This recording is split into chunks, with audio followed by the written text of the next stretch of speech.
É um grande prazer estar aqui novamente nesta igreja. Fazia algum tempo que eu não vinha para cá. Eu tenho certeza que a mensagem desta manhã falará mais uma vez ao seu coração. Como é que foi a sua semana? Foi tudo bem? Sim ou não? As dificuldades vêm, né, irmã? Mas Deus está conosco nelas. Isso é o mais importante. Queridos, a mensagem desta manhã é um bálsamo para quem está sofrendo, para quem está passando por dificuldades. E se eu perguntar a você quem está passando por dificuldades, eu acho que todos levantariam a mão. Porque no mundo de pecado no qual estamos inseridos, é impossível nós não passarmos por aflições. Mas Jesus prometeu lá em João, no capítulo 16, no verso 33, ele falou para nós termos bom ânimo, porque Ele estaria conosco em todas as dificuldades. E isso é um bálsamo para a nossa vida. Abra sua Bíblia, por gentileza, no livro de 2 Coríntios, na segunda epístola de Paulo aos Coríntios, no capítulo 12, no verso 7 até o verso 10. Segunda carta de Paulo aos Coríntios, capítulo 12, verso 7 até o verso 10. O tipo de sermão é um sermão expositivo temático. Esse tipo de sermão é um sermão no qual nós baseamos toda a estrutura da mensagem de acordo com o próprio capítulo. Então nós vamos ficar neste capítulo, é daqui que nós vamos extrair as lições, as reflexões, para que assim Deus possa falar ao seu coração. 2 Coríntios, capítulo 12, verso 7 até o verso 10. Eu estou acompanhado aqui pela minha esposa, Maísa, a minha filha Jennifer, e o meu futuro genro, o Jean. Ele dá risada que ele fala futuro, está ali, né, Jean? Está quase, né? Faltam alguns ajustes aí. Mas em breve nós teremos mais um membro em nossa família. Graças a Deus por isso. Eu estou vendo aqui alguns irmãos que eram do Santa Clara, né? Eu estou vendo ali, se ela quer, Reginaldo e sua esposa. Prazer em revê-los aí, viu? Vocês estão frequentando aqui? Não? Ah, legal. Prazer em revê-los aqui, viu? Deus abençoe.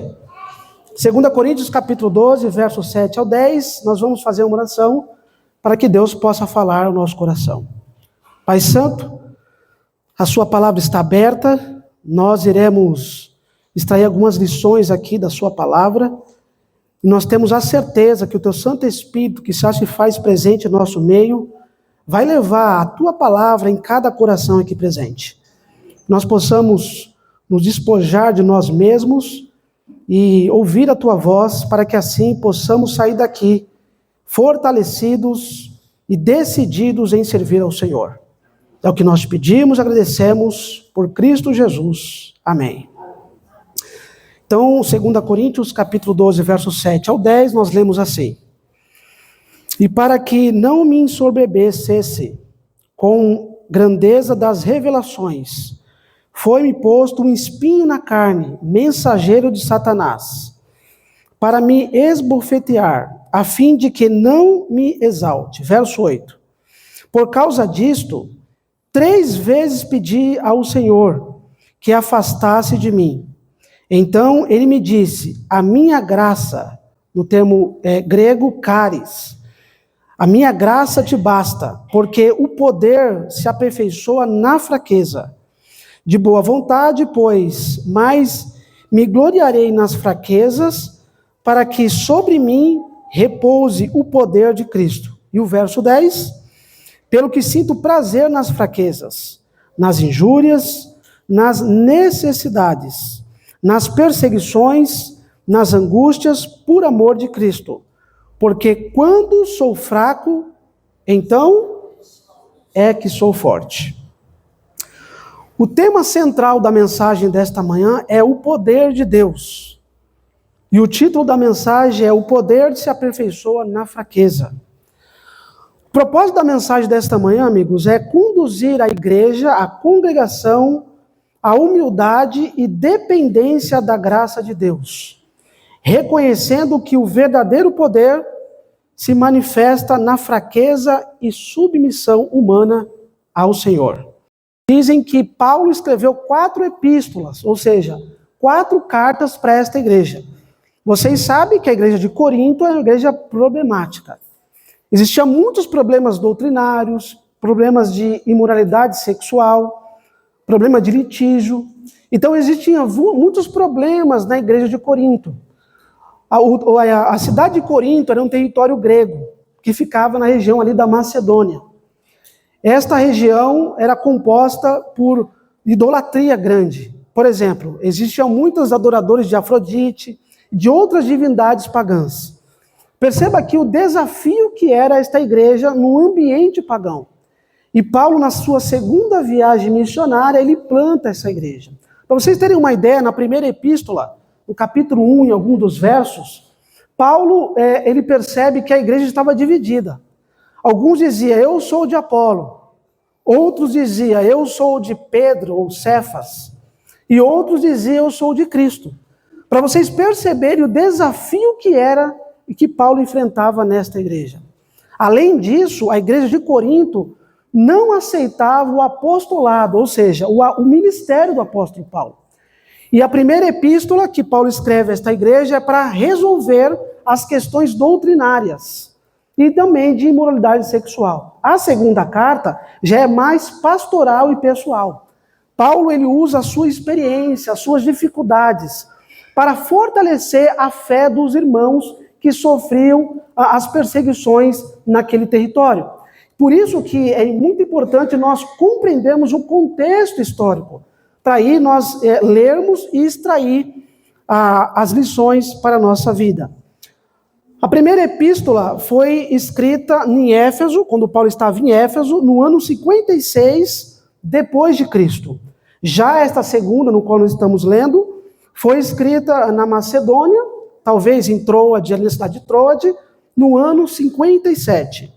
Os capítulos 10 até o capítulo 12, Paulo ele vai falar aos críticos que não aceitavam o seu apostolado, e ele vai tratar de algumas coisinhas aí. Por exemplo, no verso 1, a gente não vai ler para ganhar tempo, mas do verso 1 até o verso 6, Paulo ele fala de uma experiência que ele teve com o Senhor. Ele fala de uma visão. E a visão foi tão real que ele não sabe se foi no corpo ou fora do corpo. Quantos aqui já tiveram um sonho que parece que o sonho te transportou para algum lugar? Quantos já tiveram esse tipo de sonho? Eu já tive, já. Eu sonhei um dia que eu estava no céu. E eu estava cantando louvores ao Senhor. Eu estava cantando mesmo, dormindo, cantando.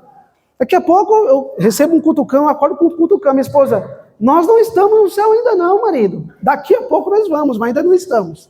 Eu estava em plena madrugada, acho que às 2 ou 3 da manhã, cantando os louvores ao Senhor, mas eu estava sonhando ali. Tem alguns sonhos que parece que é muito real. De repente, eu posso estar falando para alguém aqui que teve experiência de sonho, de morte, que parecia que estava morrendo. Esse contexto aqui, quando Paulo fala das questões das revelações, das visões, Paulo usa essa experiência, e ele fala do terceiro céu.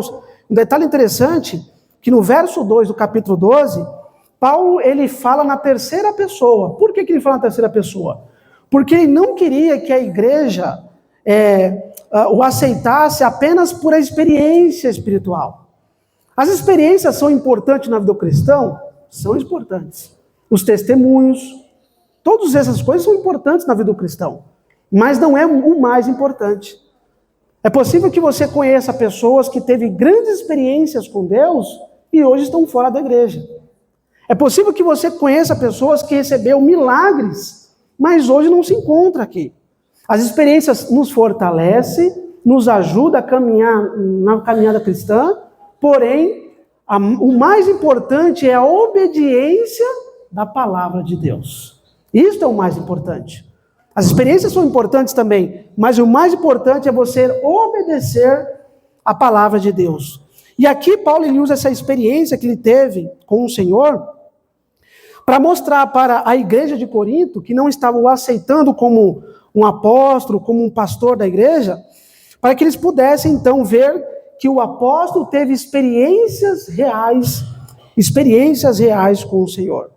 E aí, depois ele fala no verso 5, que ele poderia se gloriar por essas coisas. Quem é que não poderia se gloriar? Com a visão que ele teve. E a visão que ele teve foi tão real, irmãos, que o próprio João também na ilha de Patmos, ele foi arrebatado no dia do Senhor. Quando ele foi arrebatado, quando João fala em Apocalipse, não é que ele foi arrebatado de forma literal.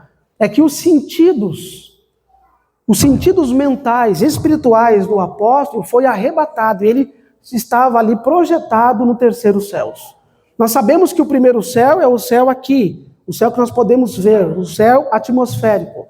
O segundo céu é o céu onde ficam os astros, os planetas. E o terceiro céu é onde Deus habita e que em breve nós habitaremos com ele também. Por isso que Paulo ele fala dessa experiência, as suas credenciais do seu apostolado. Mas o que me chama a atenção aqui, é que nós lemos, é o verso 7. Depois ele faz a sua experiência, ele fala assim, vamos ler o verso 7 novamente. E para que eu não me ensoberbecesse com a grandeza das revelações que ele tinha dito nos versos anteriores, foi-me posto um espinho na carne, mensageiro de Satanás para me esbofetear, a fim de que eu não me exalte. A pergunta que eu faço a vocês, igreja: esse espinho na carne foi posto pelo próprio Deus ou pelo inimigo de Deus? O que vocês acham? O que o inimigo de Deus ganha quando a pessoa não se orgulha? O que o inimigo de Deus ganha? Não ganha nada. Então, nós podemos perceber que esse espinho na carne foi permitido pelo próprio Deus. Sabe que a lição que eu extraio aqui já para a minha vida, eu gostaria de aplicar a vocês também? Tem coisas na nossa vida que Deus não vai tirar. Tem coisas que você vai orar, que você vai clamar, que você vai revirar, mas as mesmas palavras que Deus falou para o apóstolo Paulo, ele fala a mim e a você também. O meu cálice, a minha graça te basta. Sabe por quê, irmãos? Se Deus de repente tirasse o espinho na carne do apóstolo Paulo, talvez ele não seria o homem que foi. Talvez eu possa estar falando para alguém aqui nesta manhã também. Se Deus remove o seu espinho na carne, talvez nem aqui você estaria. E às vezes Deus permite algumas coisas na sua vida, não é porque Ele não te ama, mas é porque Ele te ama. Ele permite algumas coisas que você agora não está entendendo em sua vida, é para que você possa reconhecer que só em Cristo nós podemos vencer todas as dificuldades. Porque é possível que de repente, se Deus tirar o seu espinho na carne, eu não sei qual é o seu espinho, eu sei do meu espinho. E se Deus retirar o seu espinho na carne, é possível que você possa se ensoberbecer, se orgulhar, se envaidecer. É por isso que neste contexto, Paulo fala que um espinho na carne, e esse espinho, o termo que nós estamos no Novo Testamento, o termo grego, é escólopos, que significa uma estaca de madeira. Quantos aqui, em algum momento, entrou uma estaca, um fiapo de madeira na mão? Quantos aqui? Todo mundo, né? Ou quando nós éramos crianças, andávamos descalço, entrou um pedacinho de vidro no seu pé. Não é terrível isso? É pequeno, mas incomoda demais. De repente, irmãos, o espinho na carne que está na sua vida está te incomodando. Está deixando você com a sensação de que Deus não olha para a sua vida. De repente você está orando há muito tempo. De repente você está falando, Senhor, eu já orei 3 vezes ou mais, porque Paulo fala que orou 3 vezes para que Deus removesse o espinho na carne. Mas Deus falou, a minha graça te basta. De repente as mesmas palavras que o próprio Deus falou para o apóstolo Paulo, são as palavras que ecoam no meu e no seu ouvido também. A minha graça te basta. E nesse contexto, amigos, o que me chama a atenção é que esse espinho na carne, o termo carne, significa que esse espinho na carne não era espiritual, não era de ordem espiritual, nem de ordem mental, mas era no próprio físico do apóstolo Paulo. E se você for no livro de Gálatas, no capítulo 4, no verso 13 até o verso 15, Em Atos dos Apóstolos, no capítulo 9, do verso 1 até o verso 8, Saulo, ele estava indo para Damasco, junto com a comitiva, para perseguir e matar os cristãos. Mas quando ele estava de caminho a Damasco, o que acontece? O próprio Cristo aparece a ele. E naquele contexto, naquele brilho, naquela glória, possivelmente esse espinho na carne de Paulo, do apóstolo Paulo, era na sua própria visão. Alguns teólogos divergem em relação se é a visão, se é uma outra coisa, mas nós temos base bíblica, de acordo com Gálatas, capítulo 4, verso 13 até o verso 15. Possivelmente o apóstolo Paulo, na sua visão, estava um pouco ofuscada daquele contexto. E aí, nos versos a seguir aí, o apóstolo Paulo, ele vai falar, no verso 7, ele fala aqui, a fim de que eu não me exalte. Então, esse espinho na carne, fisicamente de Paulo, estava o incomodando de uma forma muito grande, e ele orou ao Senhor. Aqui nesse contexto, amigos, perceba que quando Deus permite algumas coisas na nossa vida, até que o inimigo às vezes nos aflinja. Você vê isso, eu falo isso porque você for um livro de Jó, Deus permitiu que Satanás tocasse na vida de Jó. Deus permitiu que Satanás tocasse na vida financeira de Jó, na família de Jó, na sua vida física, mas Deus estava com ele. Jó estava inserido dentro de um contexto. Para nós aqui é fácil, porque nós estamos vendo o texto. Mas Jó estava inserido dentro de um conflito, dentro de um grande conflito entre o bem e o mal. E Jó com certeza orava ao Senhor. Jó clamava a Deus, mas Deus permitiu. E depois de tudo que Jó passou, a Bíblia fala lá no capítulo 42 do livro de Jó, fala que Deus multiplicou as coisas que ele tinha. De repente, Deus não vai multiplicar as coisas que você tem, irmãos. De repente, se Deus te der mais do que você já tem, é possível que você não esteja aqui. Não sirva ao Senhor. Mas é possível que o espinho na carne, que estava na vida do apóstolo Paulo, também na vida de Jó e de outros profetas e apóstolos do Senhor, fortalece a fé e ajuda a manter a fé acesa nos caminhos do Senhor. Paulo tinha todas as razões para se vangloriar, mas ele disse o quê? Se eu me gloriar, eu me gloriarei no Senhor. Nós não podemos, irmãos, de forma alguma, viver de uma forma arrogante, de uma forma orgulhosa. Tem muitos que têm orgulho de muitas coisas, e tem outros que têm orgulho espiritual. Pelo fato de estar no sábado na igreja, pelo fato de não comer alguns alimentos, pelo fato, de repente, que eu estou falando para alguém aqui, que respeita a sua esposa ou seu esposo. Todas essas coisas são importantes. Todas essas coisas nos alinham no caminho de Deus. Mas nós não podemos nos gloriar nas coisas que nós fazemos. Sabe por quê? Porque a salvação é única e exclusivamente pela graça de Deus. As obras apenas são evidências da salvação. Eu não posso me vangloriar, me gloriar nas coisas que eu faço para Deus. Eu não posso me vangloriar nas coisas que eu faço para o meu próximo. Mas se eu me gloriar, eu tenho que me gloriar na graça de Cristo, que transforma todos os dias a minha vida espiritual. É nisso que eu tenho que me gloriar. E uma segunda ilustração é de um ferreiro. Ele trabalhava em sua forja, colocava o ferro no fogo, batia, martelava, entortava. E um aprendiz falou a esse ferreiro: mestre, por que você bate tanto nesse ferro? Coloca no fogo e torce. Por que você faz tanto isso? E esse ferreiro olhou para o seu aprendiz e falou o seguinte: se eu não fizer isso, o ferro não será forjado, e se eu não colocá-lo no fogo, ele não vai sair as impurezas. E o aprendiz ficou ali impactado com a resposta deste mestre. O que eu aprendo aqui dessa ilustração, irmãos? De repente, Deus tem que bater um pouco mais na sua vida. De repente, Deus tem que colocar você um pouco mais no fogo das provações. Não porque Ele não te ama, irmãos. As provações são obreiras de Deus para polir a nossa vida espiritual. As tentações é do diabo, porque as tentações nos levam ao pecado. Mas as provações nos levam a Deus. As provações nos mostram que nós dependemos da graça de Cristo. As provações nos submetem ao Senhor. Porque muitas pessoas hoje se encontram fora da igreja. Por que muitas pessoas hoje não estão aqui louvando a Deus?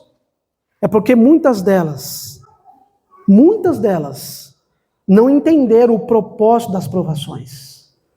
As provações vêm para polir a nossa vida. Vêm para fortalecer a nossa fé. E lógico que no momento que nós estamos passando pelas provas, nós choramos, nós nos entristecemos, nós queremos clamar a Deus para tirar as provas, nós devemos fazer isso. Mas as mesmas palavras que Deus falou para o apóstolo Paulo, Ele fala a mim e a você também. A minha graça te basta. Você está com dificuldade? Está querendo abandonar a fé? Não aguenta mais os problemas deste mundo? Filho, eu estou com você. Você pensa em um dia que Deus abandonou você? Ele fala nesta manhã, por meio de sua palavra, eu estou com você. Eu vejo as lágrimas que você derrama no travesseiro. De repente eu estou pregando para alguém aqui que está passando por uma dificuldade emocional muito grande. De repente você está aqui na igreja, mas você emocionalmente está abalado. De repente eu estou pregando para alguém aqui que está com depressão, está com ansiedade, está à beira de desistir e jogar a toalha, em outras palavras. Mas não faça isso, porque falta pouco para o nosso Senhor Jesus voltar e botar um ponto final no pecado. Não abandone aquilo que Deus já fez na sua vida. Se você chegou até aqui, foi pela graça de Deus. Se você está aqui nesta manhã, é porque Deus te trouxe aqui. Então não abandone a sua fé. Não pense que Deus não olha para a sua vida. De repente eu estou olhando para alguém aqui que a sua vida espiritual às vezes até alinhada, mas você sofre por um familiar. Você sofre de repente pelo seu filho que está fora da igreja, ou a sua esposa, ou um familiar teu que você muito ama. Eu quero dizer a você, amigos, aqui, sem medo de errar, não abandone aquilo que Deus já fez em sua vida. Não faça isso. A segunda lição que nós podemos extrair deste segundo tópico é: o poder de Deus não nos livra das lutas, mas nos molda nelas. Esta é a segunda lição do segundo tópico. O terceiro e último tópico está aí no verso 10, que é: o poder de Deus exalta o fraco diante do mundo. O verso 10 diz o seguinte: pelo que sinto, agora Paulo entendeu o propósito das provações, pelo que sinto prazer nas fraquezas, nas injúrias, nas necessidades, nas perseguições, nas angústias, por amor de Cristo. Porque quando sou fraco, então que, irmãos? Então sou forte. Paulo, nesse contexto, ele entende a lógica das provações. A lógica divina é inversa à do mundo. Para Deus, os fracos são os fortes. Os humildes são os exaltados. E os quebrantados são moldados pelo teu Espírito. Hudson Taylor, um grande pregador, ele falou o seguinte: não são os grandes homens que transformam o mundo, mas os fracos nas mãos de um grande Deus. Deus pega pessoas insignificantes, improváveis, fracas aos olhos humanos, e transforma em grandes homens, em grandes mulheres, para impactar este mundo de pecado. Porque se Deus pegar os grandes, Deus usa qualquer pessoa, irmão. Deus usa os grandes, os pequenos. Mas a meu ver, é mais impactante Deus usar as pessoas que são insignificantes.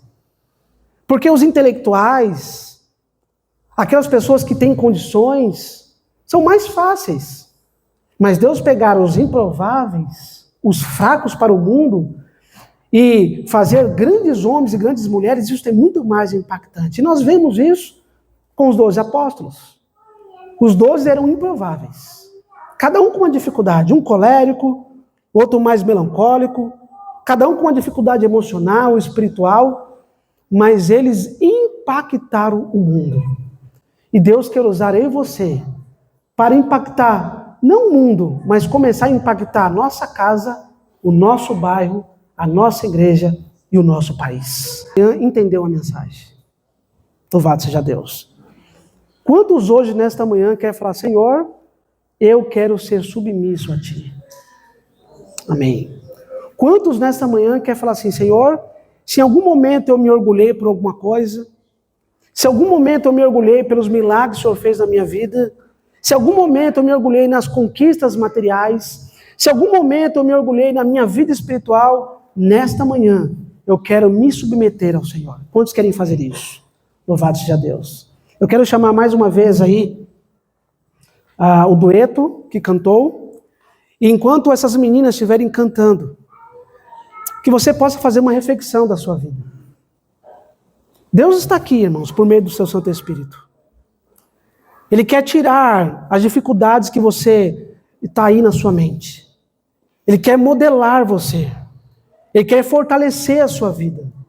Mas para isso é necessário, todos os dias, você se submeter à graça, ao poder e à misericórdia do Senhor. Enquanto elas estiverem cantando, se você entendeu de fato a mensagem, fique de pé onde você está. Porque quando nós nos manifestamos desta forma, nós não estamos falando para um pregador pecador, mas nós estamos falando para o céu, que sem Cristo, nada eu posso fazer. Quando estiverem cantando, fique de pé onde você está.